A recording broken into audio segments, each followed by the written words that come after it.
Google Maps for iOS to land tonight. We teach you how to install Google Now on Ice Cream Sandwich, and Google will apparently kill LTE on the Nexus 4. I'm Jaime Rivera, and according to the Mayans, there's nothing to worry about. This is Pocketnow Daily.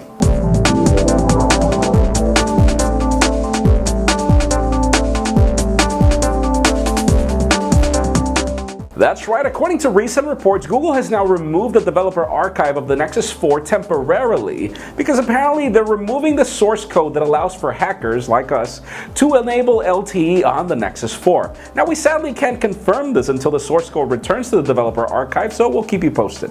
Microsoft's new claim is that application submissions have grown dramatically ever since the launch of Windows Phone 8. Apparently the growth is as much as 40%, but if you think of it, it makes sense. When Windows Phone 7 was killed, obviously no developers were building anything for that platform, and now Windows Phone 8 is out, so developers are now back to work with Windows Phone 8. Let's hope that these applications are hot, because it does break your heart when you're playing Asphalt 7 on Android and then you're playing Asphalt 4, I think it is, on Windows Phone.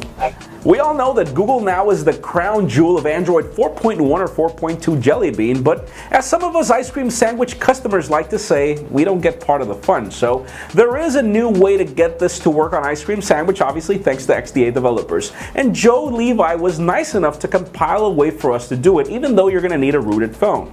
Obviously, it's not going to be easy. The procedure is kind of complicated, but it's better than waiting for whenever your OEM wants to bring you your upgrade. So have a look at the link in the description and tell us if you tried it and if it worked for you.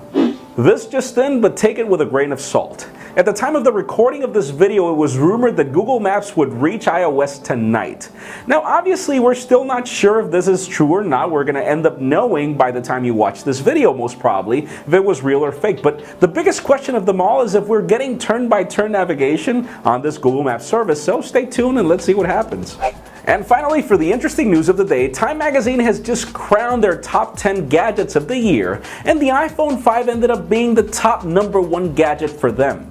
Now, this is not just a smartphone list, this is a full gadget list for 2012. And it just makes you wonder. I mean, the iPhone 5 is a great device, don't get this wrong, but I think the Galaxy S3 actually sells more than the iPhone 5 and brought a lot more innovations than just the design of the iPhone 5. So that leads me to the question of the day. What is your top #1 gadget of the year? Do you agree with Time? In my case, if we would have to think of gadgets alone, then hey, I would call that the Retina display MacBook Pro. But if we would think smartphones, I could probably say the Galaxy S3 or no, the HTC Butterfly. But leave us a comment down below. Which is your top pick? And if you want an earlier scoop of everything that's happening in the smartphone and tablet world, make sure you follow us on Pocketnow.com. Please give this video a thumbs up if you liked what you saw. I'm Jaime Rivera. Thanks for watching, and stay tuned tomorrow as we check if the whole Google Maps thing was real.